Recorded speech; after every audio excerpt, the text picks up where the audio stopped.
Ignition sequence starts. 6, 5, 4, 3, 2, 1, 0. Liftoff. We have a liftoff.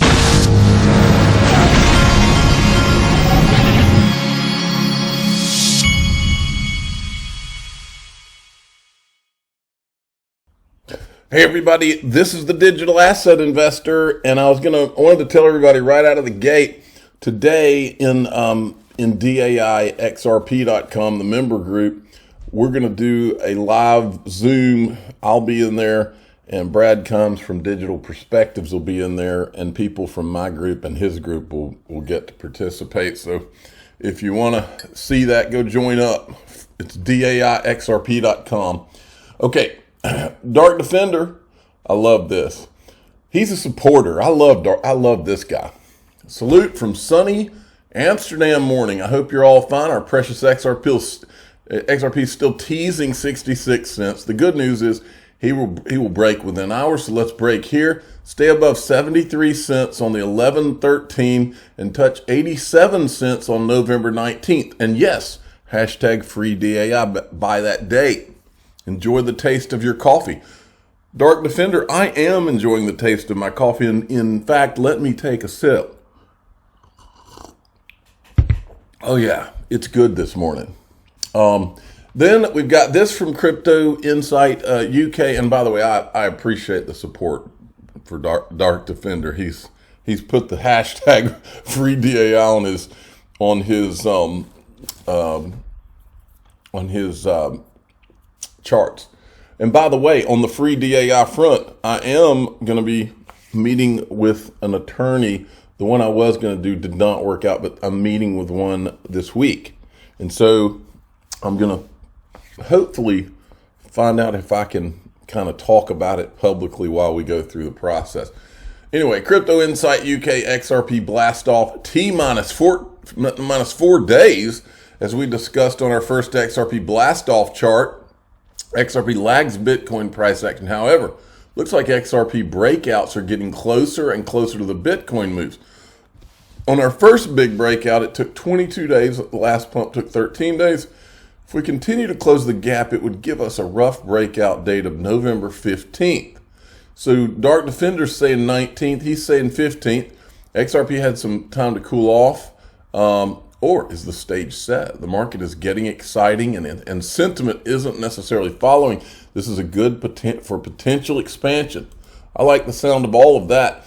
Now, this is a great clip put out by Ray Fuentes from Link2, who is my sponsor, Link2. And if you want to get, by the way, if you want to get Circle Private Equity, Ripple Private Equity, Uphold, PolySign, and many other Link2 itself, private equity, the Link2 platform is the place to go to do that. They have it all.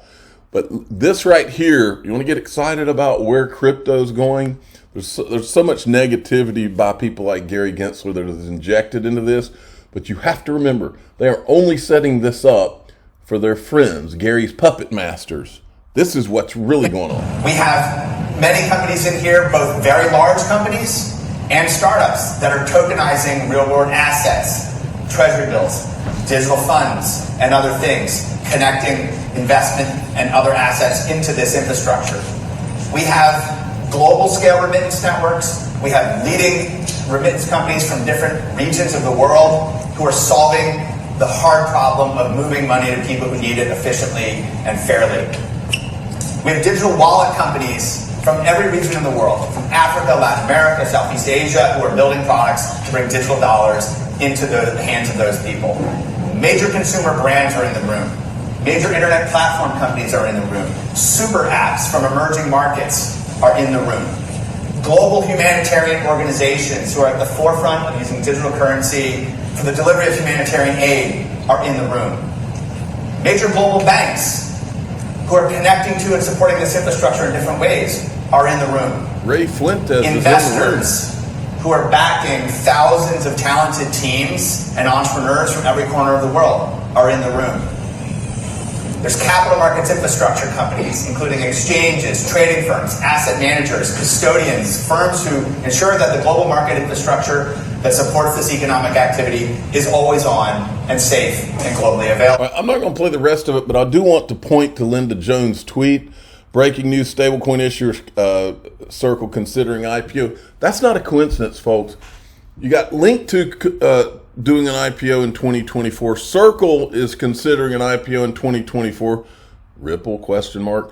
Now, these people, and I'm not saying this with any knowledge, I'm just saying, I believe my belief is that these companies, after this crypto winter and all, they see 2024 and they're like, that's the year.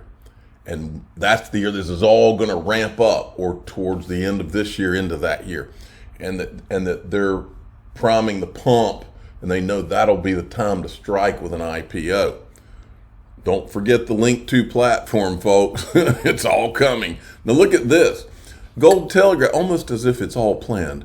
The outlook on the because remember, Moody's and S&P 500 aren't doing anything without the U.S. government telling them it's okay to do. I can promise you that. The outlook on the U.S. credit rating was changed to negative from stable by Moody's. Surprise, surprise. Have a great weekend. Remember, these are the people, if you remember from back in the financial crisis, the movie The Big Short, they had the meeting with the S&P 500 lady, and she basically says, yeah, we're getting paid by the same Wall Street firms that are creating these credit default swaps. We're getting paid to put ratings on them by the same people who are packaging them and then selling them. So if we don't give them a good rating, then they're not going to give us the business. They'll go over to Moody's or whoever, across the street. And so that's how this works, folks. I mean, they didn't fix anything from the financial crisis. If they left this in place, that system in place, it's a joke. It's joke might be the wrong word. The system is the way it is so that they can all control it. And it's as simple as that, and they want to keep it that way. Stuart Alderati, this is at the end of Swell, rounding out our annual Swell event, Dubai. Big thank you to this guy. Joining me Fireside Chat Day 2, discussing agencies' approach to regulating crypto, robust rule books. Then here's Stuart Alderati with a camel. And Stuart Alderati looks good in his that's not a do-rag, I guess. I don't even know what they call those over there when you wear one of those things. Anyway, it was also my first trip to Dubai. I had an incredible time visiting the Desert Conservation Reserve with some gracious local guides, including, but not limited to, Luli the camel. So there's Luli the camel. Now he's off to the Singapore FinTech Festival, and he's going to be on with Temasek, SBI, Ribbit Capital, and Paxos. And then Brad Garlinghouse came in from Toronto in 2017 to now. We've taken Ripple, Swell, and around the world. I closed out this year's event with a fireside chat with CNBC's Dan Murphy, talking about how we'll get to the next phase of enterprise crypto adoption with regulatory clarity. Very proud of the Ripple teams that made Swell happen. It really takes a village. We chose Dubai specifically because the city has become a global leader, attracting entrepreneurship through clear regulatory framework, kind of like what the U.S. did when it was founded. No more. All right. This guy, I don't know if I've ever talked about this guy, Mikkel, on this channel, but he is a very smart guy. I listen to some of the things that he says in some of these spaces and all. And I want to give him a shout out because this guy, it was pure entertainment listening to him in this clip from Riz XRP, where, and I'm going to make another point on this, but you've got to understand, and I'm not saying that this Mario Newfall guy is or is not, but I'm saying that a lot of the guys that come into his spaces are these same Bitcoin, Ethereum maxis that these are the same people who wouldn't cover ETHgate while we were uncover it.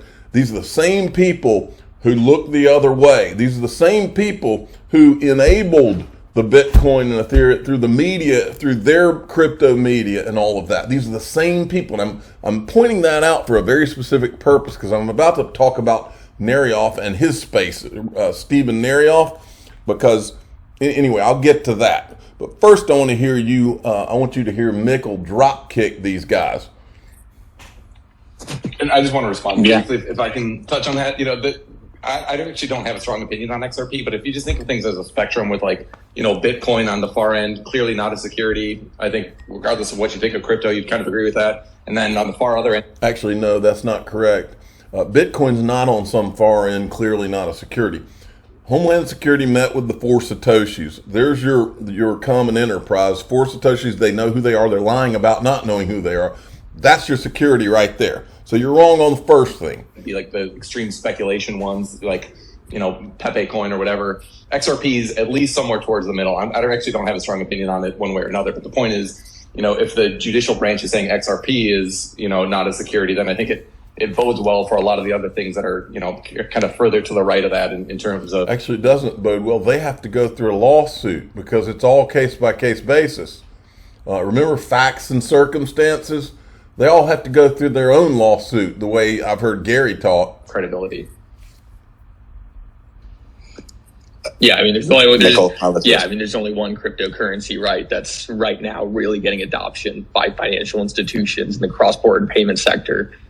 It's XRP right now. To move ETH, you're paying $100 gas fee. So this is driving them crazy. I love listening to this. I just think when you break down kind of the technological argument behind that statement on it being a security, XRP is the only digital asset ruled by a court right now to be not a security. I would say it's a lot further to the end of the spectrum with Bitcoin than somewhere in the middle. But hey, if you're not focused on what institutions are doing and instead focused on watching retail flip pictures of monkeys, I guess you might see it a little differently. Yeah, I mean, wow. Okay. Wow's right. The truth is pretty tough when it hits you right between the eyes. All that cartoon monkey stuff and BS, and he just called them out. Now, what's interesting is after this, the guy that was originally saying all that flips and said, so I'm not going to play that part, but he flips and starts saying he thinks Bitcoin and I think even Ethereum's a security. But let me get on to, so kudos to Mikkel, smart guy. But let me get on to this. In this, Stephen Narioff went on to Mario Newfall. I don't know how to say his name. And anyway, I think that this guy's a nice guy, but this guy is not. I can tell you that Rand Neuner he was part of the machine that propped up the whole Bitcoin Ethereum thing and set people up to take shots at XRP. You don't have to take my word for it. The reason I'm bringing this up is that Stephen Narioff, right here in this clip, he's talking about that he's got this 3-hour recorded conversation of Vitalik Buterin, and he's talking to these guys like they're his friends, and he's going to give them the audio. And I'm sitting here thinking, what are you going to give it to them for? Give it to the XRP army. We've got more, we can get more viewership and stuff for the thing anyway, but more important than that, we're not trying to play gotcha. I'm not saying all these guys, I know this one. These guys are trying to play, they've been running cover for Joseph Lubin and the guys at Multicoin. Let me just show you. First, listen to what he says, and they're like, oh wait, can we get this clip? The attorneys that I have are people that their names that everybody on this call knows. They're luminaries, they're like the top of the industry. So I'm anticipating in December where we'll be filing it and all the proof will be there. But there will be some major press about this before the end of this month that will expose all of this, except it won't happen necessarily. Should we drop the recording, Rand, on a space? How long is the recording for? Why? Stephen? Get on with John Deaton to talk about it. The whole XRP army will cover you then. These guys weren't even covering ETHgate while we were uncovering facts and video and all that. They were nowhere to be found and really still aren't. In fact, these are the same guys that turned off John Deaton when he brought up Andreessen and Horowitz. So let me remind you, Stephen, and folks, I don't know if Stephen's listening or not, but please put my video today in front of Stephen and tell him to listen somewhere in the 12-minute-ish mark, because these guys are not the guys. Get on John Deaton's show and go through the audio. John Deaton knows all the facts. These guys don't know jack squat about all this. Well, let me take that back. Rand Neuner knows all about jack squat in that he's one of the ones that was trying to help craft the narrative anti-Ripple XRP, pro-Bitcoin Ethereum for years, folks. Remember, he was with CNBC for a while, okay? But in this clip, this is the clip where Tushar Jain, remember Tushar Jain's Multicoin Capital, Multicoin Capital, two of their limited partners are Union Square Ventures and Andreessen Horowitz, who were in the room during ETHgate working on getting the Ethereum free pass. They were the only two venture capital firms in the room. And they're his limited partners. And this is a setup, interview, and question by Rand Neuner to put a negative spin on XRP. So what's the second reason why you're not a big XRP bull? The second biggest reason is I think that there is a real chance that XRP could be declared a security by the SEC. I don't know for sure, but based on the most recent statement where the SEC talked about Ethereum not being a security, they mostly pointed out that the Ethereum network was decentralized enough that you could no longer claim that when someone was purchasing... All BS, and everybody knows it now. Has Rand Neuner gone back to this guy and said, "Hey, let's talk about this again"? No. Did Rand Neuner ever go to Brad Garlinghouse and do a setup interview for him the way he did with Joseph Lubin right here?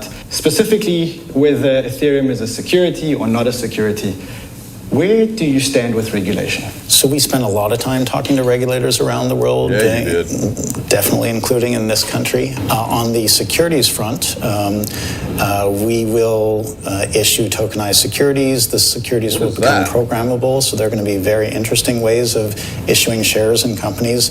We will issue utility tokens or consumer tokens that provide membership on a platform, consumer access to something, consumption of shared. Anyway, you get the picture. This guy was going out of his way, almost like he had an agenda. And I'm talking about Rand Neuner, almost like he had an agenda to bash Ripple and XRP, to set up interviews to bash them. He was doing everything he could. To this day, why on earth would Stephen Narioff go to him to give him anything? All he wants to do is tear down Stephen Narioff's arguments. This guy's a clown, and everybody knows it. All right, now, I'm going off into the member group. I want to remind everybody, today, me and Brad Combs are doing a live, we're going to do a live Zoom in the groups, in the private groups. So if you want to join up, mine's DAI XRP. You'll have to go to Brad Combs' channel and see what, I can't remember the name of his website, I'd tell you otherwise. But anyway, I'm going to go into the group. Today we're talking about the BS FTX reboot, which I think is all kinds of shady, okay? And I'll get in more detail on that. I'm a digital asset investor. I'm not an investment advisor. This is for entertainment purposes only. Please subscribe, hit the like button, and tell your friends and family that we're going to talk about the FTX reboot Slim Shady in the private group today. Here we go.